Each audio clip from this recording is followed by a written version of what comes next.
বেরিয়ে পড়লাম, মেয়েকে স্কুল থেকে আনতে যাচ্ছি আর রাস্তার চারপাশের গ্রাফিতিগুলো একটু দেখে দেখে যাচ্ছি।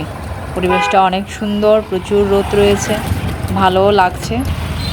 তো আজকে একটা ব্যাপার হয়েছে, আজকে গিয়ে যখন দাঁড়ালাম একটা লম্বা চৌড়া লোক আর কি, অনেক লম্বা করে একটা লোক একটা। হ্যালো ফ্রেন্ডস, গুড মর্নিং সবাইকে। কেমন আছো তোমরা সবাই? আশা করি সবাই ভালোই আছো। তো আজকেও যথারীতি সকাল থেকেই আমার ব্লগটা শুরু করলাম, কারণ মেয়ের স্কুল রয়েছে বলে অনেক সকালে উঠেছি। তবে কী হয়েছে জানো তো, আজকে একটা সমস্যা হয়ে গেছে। কেন কি, আমার তো প্রতিদিন 5টা 20-এর অ্যালার্ম সেট করা থাকে। তো আজকে উঠতে একটু লেট হয়ে গেছে, ভেবেছি যে হয়তো মেয়েকে স্কুলে পাঠাতে পারবো না। তো যাই হোক, মানে খুব তাড়াহুড়ো করে সকালে কাজগুলো সেরে আজকে ওকে আমি পাঠিয়েছি।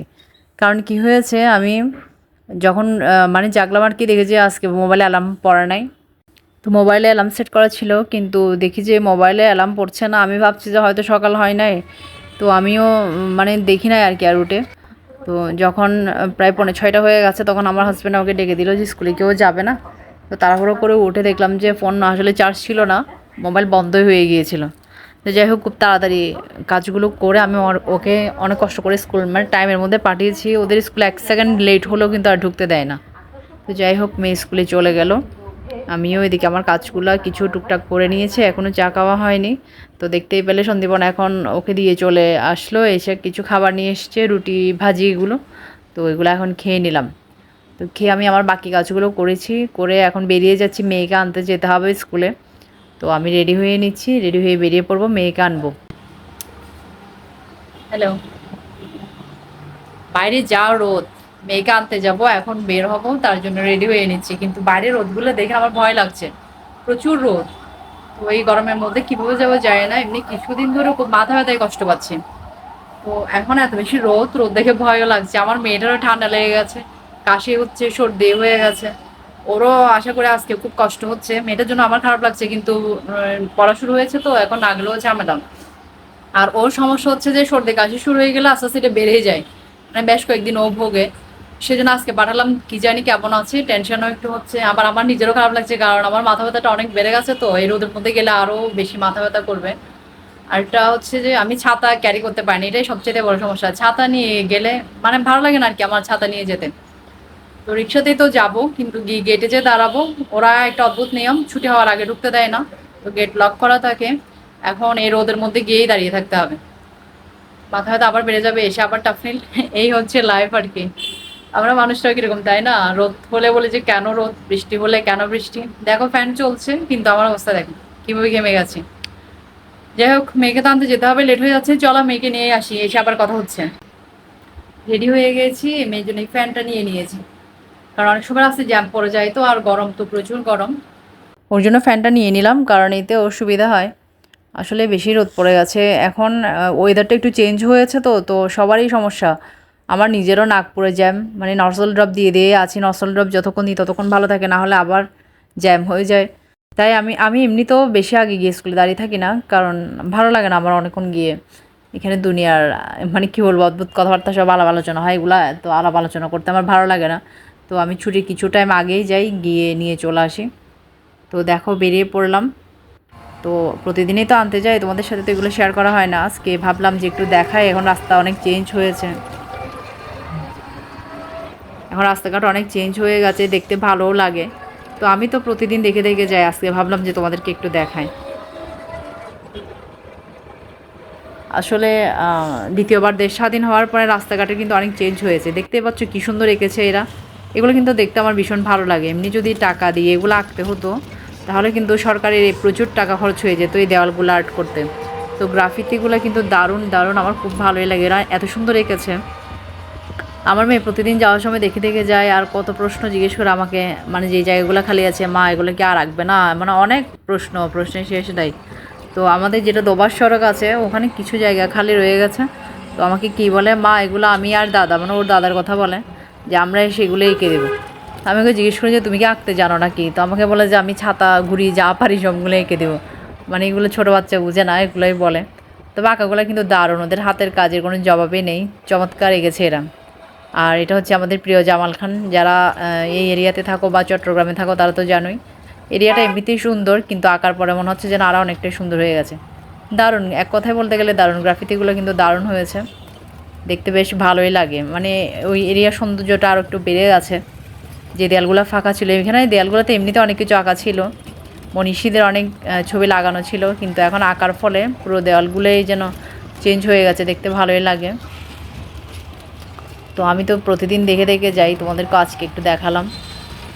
স্কুল ছুটির প্রায় সময় হয়ে এসছে, আমার কিন্তু বেশি টাইম লাগে না স্কুল যেতে।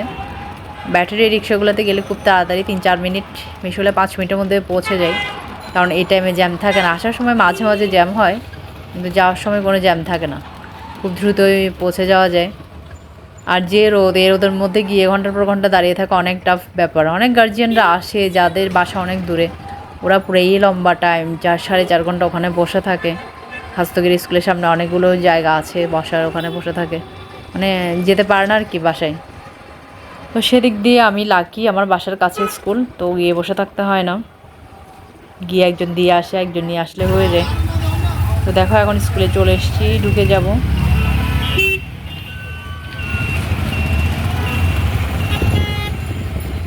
স্কুল ছুটি হয়ে গেছে, আমার মেয়ে বের হয়ে গেছে, আর আমাকে দেখেই একটা জোরে দৌড় দিল। ওকে বারবার নিষেধ করে যে দৌড়াইও না, পড়ে গেলে পায়ে ব্যথা পাবে।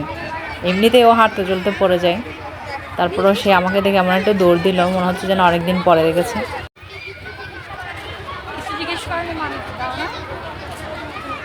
আবার একটা রিক্সা নিয়ে নিলাম। আসার সময় স্টুডেন্ট বেশি, তো রিক্সা পেতে অনেক সময় একটু প্রবলেম হয়ে যায়। তো আজকে পেয়ে গেলাম, আজকে বেশিক্ষণ দাঁড়াতে হয়নি, রিক্সা তাড়াতাড়ি পেয়ে গেলাম। আর আমার মেয়ে খুব বিরক্ত হয়ে যায়, বিরক্ত হয়ে গিয়ে আমাকে কি বলে জানো, বলে যে মা তুমি স্কুটি চালানোটা শিখে ফেলো, তাহলে আমাদের আর কষ্ট করে রিক্সার জন্য দাঁড়িয়ে থাকতে হবে না। আসলে একসময় আমারও ইচ্ছা ছিল, দেখি এখনও যতটুকু যদি পারি সম্ভব হয়, তো মেয়ের জন্য এটা হয়তো করতে হবে।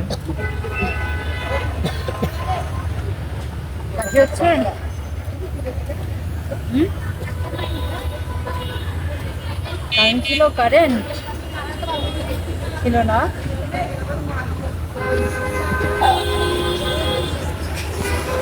ওরে বাবা, চেহারা অবস্থা, যা গরম। এখন আসলাম মাত্র, এই মাত্র ঢুকলাম, মেয়ের অবস্থা দেখো। আমার মেয়েটা কিরকম হয়ে গেছে, ওর একটু ঠান্ডা লেগে গেছে, সর্দি কাশি এগুলো হয়ে গেছে, কাশি দিচ্ছে। গরম, প্রচুর গরম। এমনি প্যান্টের এখানে অ্যাভেলেবেল আছে, আমরা এর জন্য জেনারেটরের জন্য এক্সট্রা করে টাকাও দিচ্ছি, সবই আছে, কিন্তু গরম তো আর কম নাই ভাই। এগুলো তো গরমগুলো এতগুলো বাচ্চা যেখানে থাকে, সেখানে ভাবো গরমের পরিমাণটাও কতটাই বেশি। তো যাই হোক আসলাম, এখন একটু মেয়ে কি লিখেছে দেখি। আমার কতটা বের করে পরগুলো চেক করতে হয়, কারণ সব লিখেছি কিনা, না যদি কিছু মিস হয়ে থাকে সেগুলো আবার হোয়াটসঅ্যাপেও না অন্য দিদিদের থেকে কালেক্ট করে নিতে হয়, তার জন্য একটু দেখে নিচ্ছি এখন। দিয়েছে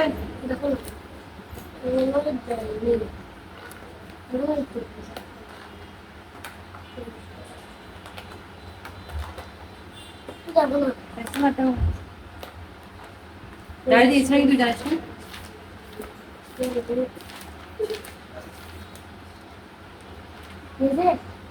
তোকে আগে পড়ে লিখিস দিয়েছে নাকি তো বুঝতে পারছি না।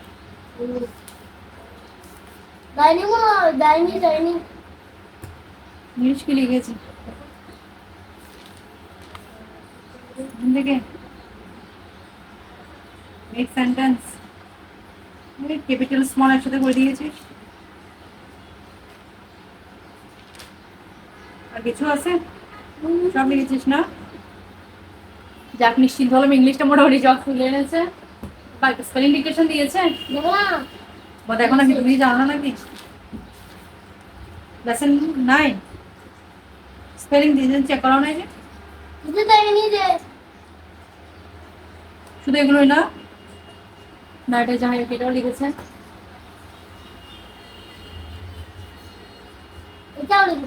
তো স্কুল থেকে এসে যথারীতি মেয়ের খাতা বইগুলো একটু চেক করছিলাম, কারণ এগুলো একটু চেক করতে হয়।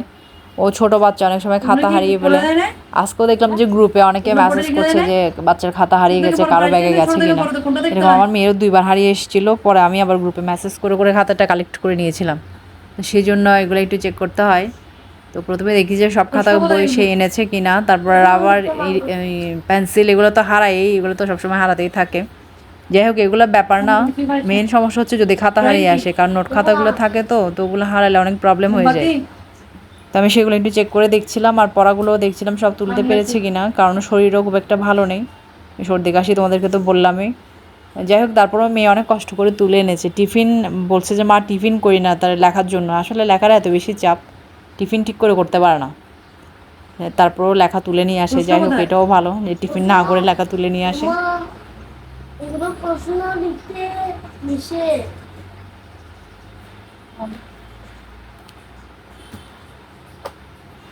তো ফ্রেন্ডস, মোটামুটি অঙ্কটা একটু ওদের থেকে মিলিয়ে দেখতে হবে, কারণ যা লিখেছে অঙ্কটাতে মনে হচ্ছে একটু গন্ডগোল আছে। না না, কিছু গন্ডগোল না, অঙ্কটা তো বোঝা যাচ্ছে না। হ্যান্ডরাইটিং এ কিছু আছে? তো আজকে একটা ব্যাপার হয়েছে, আজকে গিয়ে যখন দাঁড়ালাম, একটা লম্বা চোরা লোক আর কি, অনেক লম্বা করে একটা লোক, একটা দিদি বলছে এটা নাকি বলে চোর, মোবাইল চুরি করে। আসলে অনেকদিন ধরে শুনছি যে স্কুলে মানে যখন আমরা ঢুকি আর কি বাচ্চাদেরকে নিতে, তখন কি হয় অনেকের ব্যাগ থেকে মোবাইল চলে যায়, টাকা চলে যায়। তো আজকে বলছে যে এই লোকটার থেকে সাবধান থাকেন, অনেক লম্বা একটা লোক, মানে দেখা টাকা দেখে বোঝাচ্ছে যে এটা চোর। তো বলছে যে এটা চোর চোর সাবধান থাকেন। আমি তো পুরো ভয় এসে, কারণ কিছুদিন আগে মোবাইল একটা চুরি হয়েছে। যাই হোক, কোনোভাবে সেফলি চলে আসলাম। তো ঠিক আছে, তোমার সাথে আবার পরে কথা হচ্ছে। হ্যাঁ, দিন পর, আজকে অনেক দিন পর আমার এই গাছে ফুল ফুটেছে। প্রচুর ফুল হতো আগে, মাঝখানে কি হলো, গাছগুলো মিলিবাগ পোকার সংক্রমণ হয়ে গেল আর ফুল ফোটা বন্ধ হয়ে গেল। অনেক গাছের আগা আমি ছেটে দিয়েছি, ছেটে মোটামুটি এগুলোকে তো এই অবস্থায় রেখেছি। এখন আজকে দিকে 3টে ফুল ফুটেছে। ভালো লাগছে তাই না বলো? আগে কিন্তু প্রচুর ফুল হতো, দেখতেও এত ভালো লাগতো। হঠাৎ করে গাছটা একদম মৃত প্রায় হয়ে গেল, আর এখন আবার ফুল দিচ্ছে। ফুলগুলো দেখো কেমন সুন্দর, বড় করে ফুটেছে। চেঞ্জ করে নিলাম, মেয়েকেও চেঞ্জ করে দিলাম। ও এখন একটু খাবার খাবে, কারণ সকালে খাবার খেয়ে গেছে, তো শরীরও খুব একটা ভালো নেই ওর, ঠান্ডা লেগে গেছে। তো স্কুলে টিফিনও করেনি, দেখলাম যে টিফিন করেনি, টিফিন দিয়েছে, এগুলো না খেয়ে চলে আসছে। ও নাকি লিখতে লিখতে টাইম পায়নি। তো কী আর করা, আমাকে বলছে যে খেয়েছে। এখন যখন ব্যাগ চেক করলাম, দেখলাম যে একটু এক কামড় দিয়েছে মনে হয়, আর কিছুই খায়নি। তো এখন ওকে একটু খাবার দিলাম, ও একটু খেয়ে নিক, তারপর ওকে স্নান করিয়ে দিব।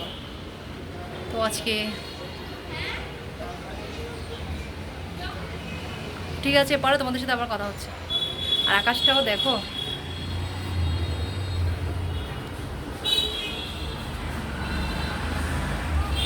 প্রচুর রোদ, প্রচুর রোদ, কষ্ট হচ্ছে সবার অনেক। যারা বাইরে যারা কাজ করে, যারা রিক্সা চালায়, রাজমিস্ত্রির কাজ করে, এরকম রোদের মধ্যে ওদের প্রচুর কষ্ট হচ্ছে। যেখানে আমি রিক্সাতে গিয়ে রিক্সাতে আসলাম, সেখানে আমার খারাপ লাগছে, শরীর খারাপ লাগছে, আর ওদের অবস্থাটা আমি ভাবছি কী অবস্থা এদের। তো ফ্রেন্ডস, থাকো, সাথে থাকো, ভিডিও দেখতে থাকো। রান্নাঘরে আওয়াজ হচ্ছিল, শুনে আমি আসলাম, এসে দেখি যে আমার মেয়ে দেখছে আজকে কী কী রান্না হয়েছে। ওরা আসলে খিদে পেয়ে গেছে, তাই ও দেখতে আসছে যে কী কী, দেখো কী করছে। ও ডেক্সিগুলো দেখতে আসছে কী কী রান্না হয়েছে। কি কি পেলে, আস্তে করে ভুলো।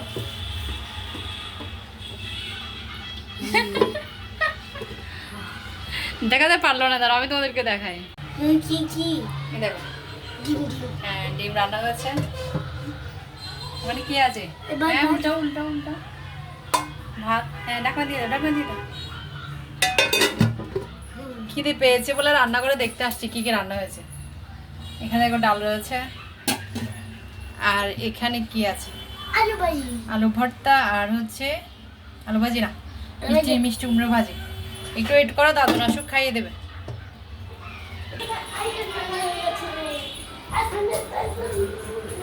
দৌড়াই না, দৌড়াই না, অনেক গরম। কি আসছে জিজ্ঞেস কর।